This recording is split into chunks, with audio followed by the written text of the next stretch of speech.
Halo, selamat pagi anak-anak. Apa kabar kalian pagi hari ini? Mem Nani berharap kalian dalam kondisi sehat dan tetap semangat. Jumpa kembali dengan Mem Nani dalam pembelajaran kita hari ini tentang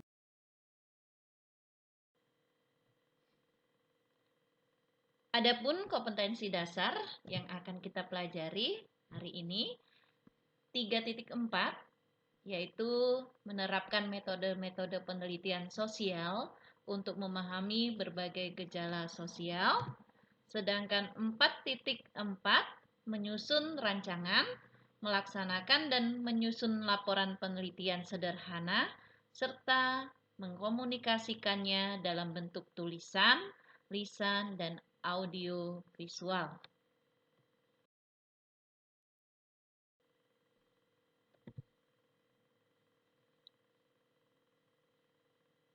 Kita akan mempelajari terlebih dahulu mengenai pengertian dari rancangan penelitian.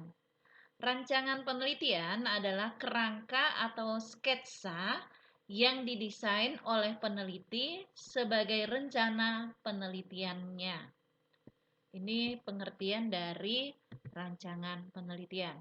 Sedangkan seorang peneliti itu harus memiliki sikap-sikap.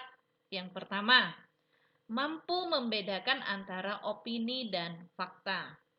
Jadi apakah itu opini, apakah itu fakta. Kemudian yang kedua, memiliki rasa ingin tahu. Bagaimana seorang peneliti akan meneliti sesuatu kalau dia tidak memiliki sama sekali rasa ingin tahu. Yang ketiga, peduli lingkungan. Kemudian yang keempat, jujur terhadap fakta.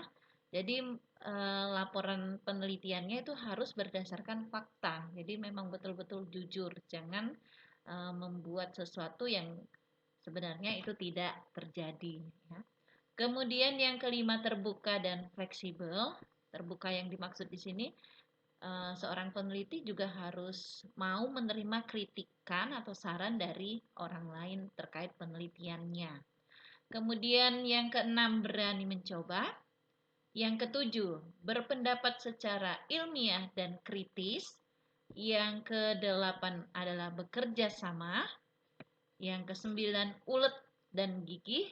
Dan yang terakhir adalah bertanggung jawab. Jadi peneliti juga harus mampu mempertanggungjawabkan apa yang ia tuliskan dalam hasil penelitiannya. Ini sikap seorang peneliti.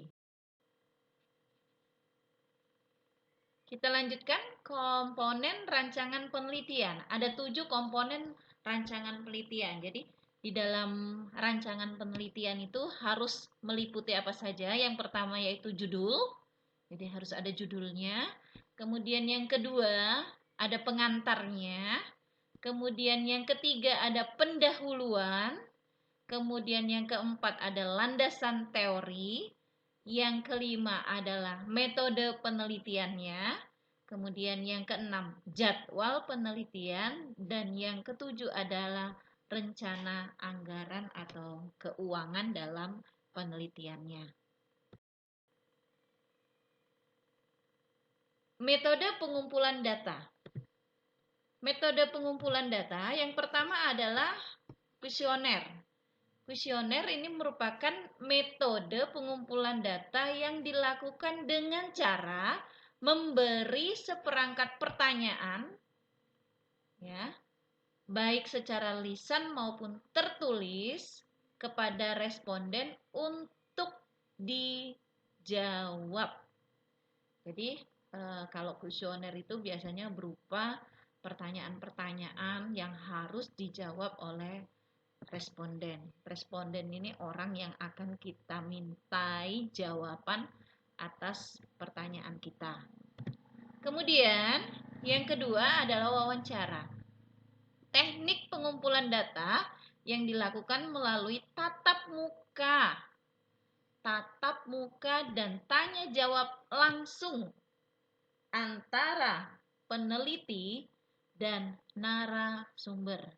ada kata-kata di sini tatap muka dan tanya jawab langsung.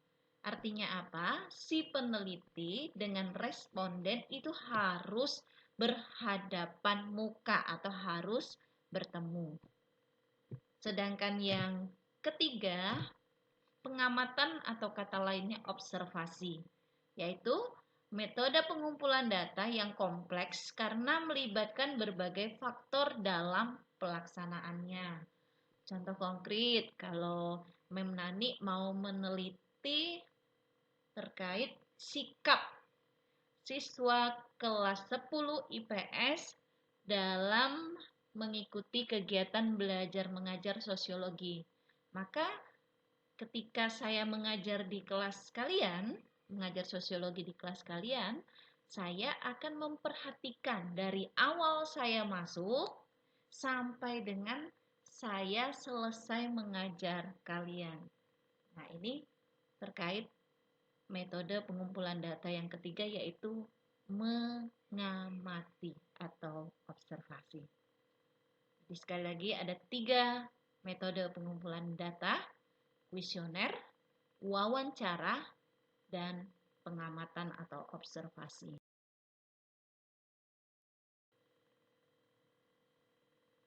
Kita lanjut teknik pengambilan sampel. Sampel atau contoh ya. Pengambilan sampel yang pertama yaitu pengambilan sampel pada penelitian kuantitatif. Sedangkan yang kedua, pengambilan sampel pada penelitian kualitatif. Ini akan kita bahas satu persatu.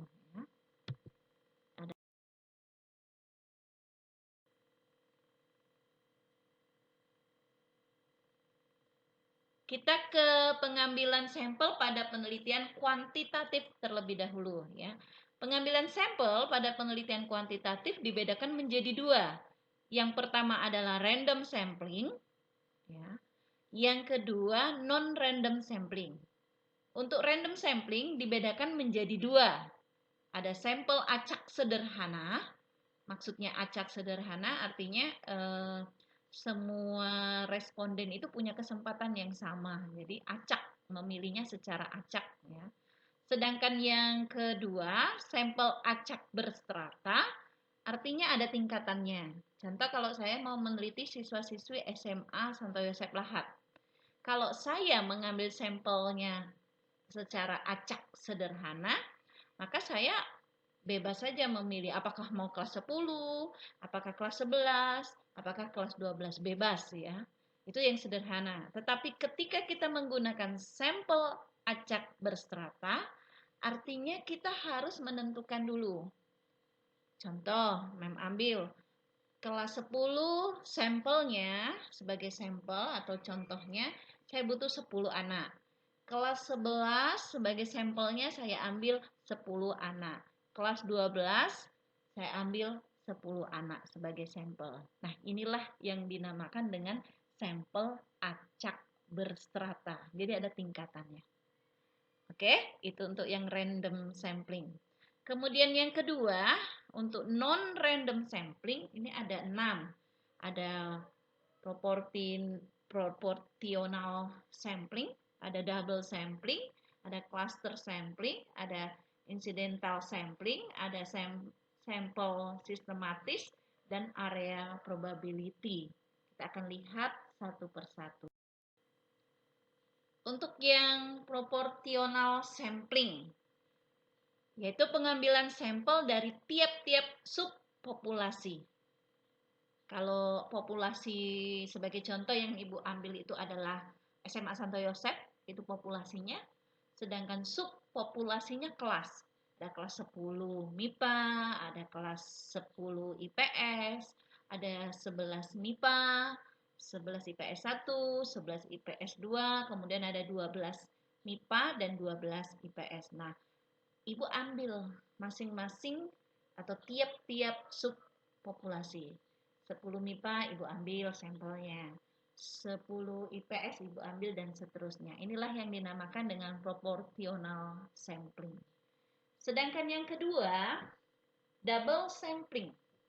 Double sampling yang dimaksud di sini adalah mengusahakan adanya sampel kembar kembar. Kembar yang dimaksud di sini bukan berarti yang dipilih adalah anak-anak yang kembar, tidak ya. Tetapi sebagai contoh saja, kelas 11 IPS. 11 IPS itu ada 2 kelas. Jadi 11 IPS 1, kemudian kelas 11 IPS 2. Nah, saya mengkategorikan mereka ini adalah kembar karena apa? Sama-sama tingkatannya di kelas 11, kemudian sama-sama jurusan mereka adalah jurusan IPS.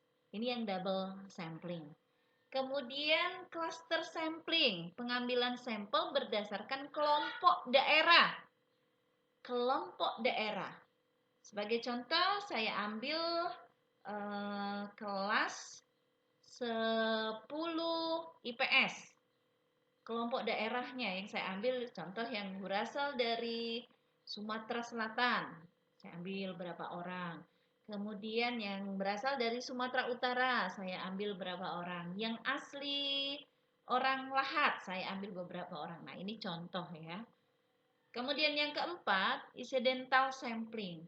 Kalau incidental sampling ini berarti pengambilan sampel secara kebetulan, tidak disengaja.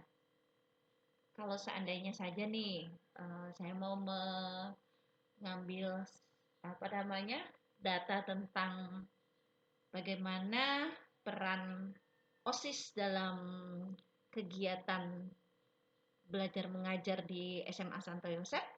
Kemudian secara tidak sengaja saya ketemu dengan pengurus OSIS, ya, pengurus OSIS SMA Santo Yosep. Kemudian saya tanya, kemudian saya jadikan sebagai sampel. Nah, inilah yang dinamakan dengan sampel secara kebetulan atau incidental sampling. Sedangkan yang kelima, sampel sistematis, ini menentukan bilangan ke N dalam populasi. Contoh kalau murid di SMA Santo Yosep ada sekitar 360 siswa, kemudian masing-masing itu ada nomornya dari 1 sampai 365 siswa. Kemudian saya ambil contoh bilangan ke N yang dimaksud saya ambil bilangan ganjil. Artinya nanti yang bilangan ganjil yang sudah diurutkan dari nomornya dari 1 sampai 365 tadi, saya ambil yang ganjilnya 1, 3, 5, 153, kemudian 175 itu yang saya tentukan karena saya dari awal menentukan yang bilangan ganjil ke N yang dimaksud di sini ya. Apakah boleh genap Bu yang diambil? Boleh. Kemudian yang terakhir adalah area probability. Membagi sampel berdasarkan area. Contoh, saya tadi mau meneliti bagaimana peran kelas 10 IPS dalam kegiatan belajar mengajar. Maka saya akan mengambil beberapa sampel berdasarkan area. Area ini bisa saya ambil area posisi tempat duduk. Yang posisi bagian depan saya ambil 5 anak sebagai sampel saya. Yang posisi di bagian belakang saya ambil contoh 3 orang siswa untuk sampel saya. Kemudian yang berada di posisi tengah saya ambil lagi 4 orang siswa sebagai sampel saya. Nah, inilah yang dinamakan area probability. Membagi sampel berdasarkan area. Baik, para siswa, Mem Nani berharap sampai sini kalian bisa memahami materi kita. Kita lanjutkan sekarang terkait pengambilan sampel pada penelitian kualitatif. Kalau tadi kuantitatif ya, sekarang kualitatif. Untuk yang penelitian kualitatif, pengambilan sampel hanya ada 2 cara.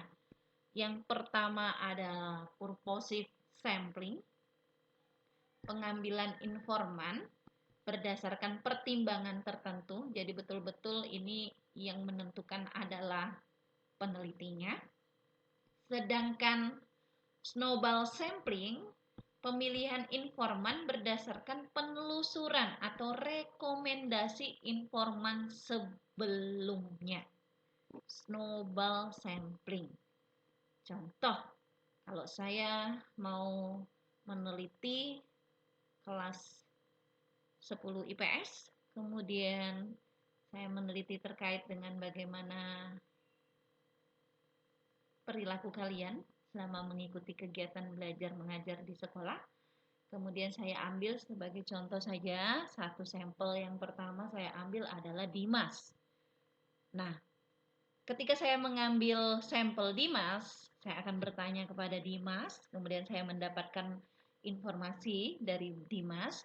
Kemudian untuk menentukan sampel berikutnya atau informan berikutnya, maka saya akan bertanya kepada Dimas. Dimas, siapa kira-kira temanmu yang bisa menjadikan informan dalam penelitian Memnani? Kemudian mungkin, ini hanya contoh ya, nanti Dimas akan menyebutkan satu temannya lainnya. Contoh, Ucup yang dipilih oleh Dimas. Nah, nanti Memnani akan bertanya ke Ucup. Ketika Memnani sudah mendapat sudah mendapat data dari Ucup, saya akan bertanya lagi, Ucup siapa temanmu yang akan Mem tanya terkait dengan data penelitian yang diperlukan Memnani, dan seterusnya. Ini snowball sampling. Sampai sini Memnani berharap kalian bisa paham.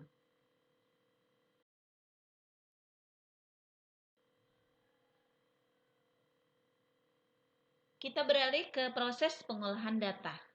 Untuk pengolahan data, kita harus membedakan terlebih dahulu datanya data kuantitatif ataukah kualitatif ya. Untuk data kuantitatif ada tahapannya yang harus dilalui.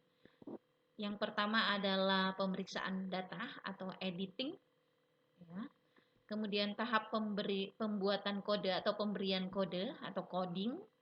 Kemudian memasukkan data dalam tabel atau biasanya disebut tabulating. Kemudian yang terakhir menganalisis data statistik. Nah, untuk analisis biasanya menggunakan materi matematika ini ya, mean, median, dan modus.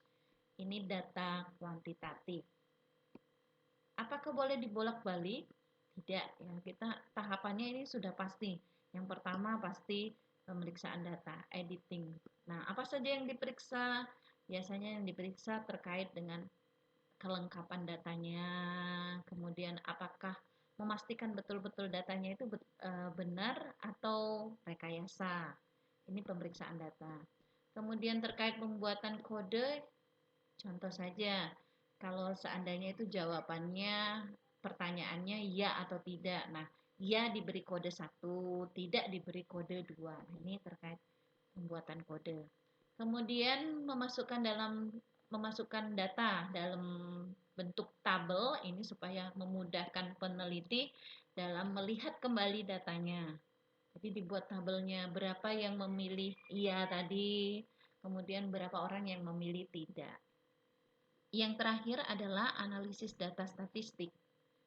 Ya, mean ini rata-rata, kita mencari rata-rata dari data yang kita peroleh.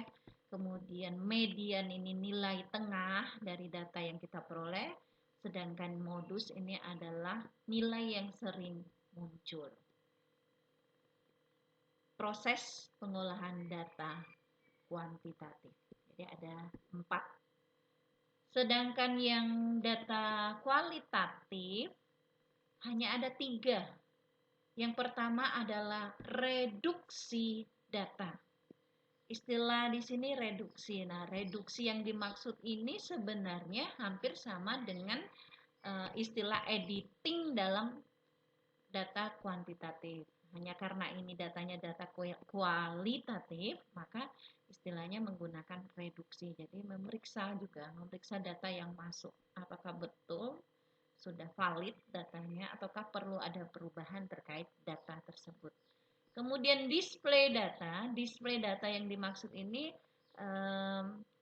sama dengan menampilkan data, ya. Menampilkan data dibuat semenarik mungkin, bisa dalam diagram, tabel, supaya orang lain ketika membaca data itu lebih mudah memahami. Kemudian yang terakhir adalah penarikan kesimpulan.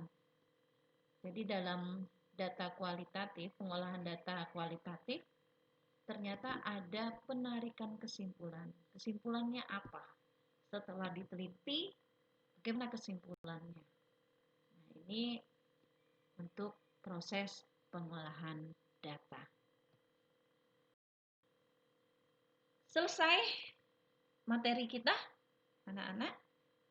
Kita sudah sampai pada rancangan penelitian sosial.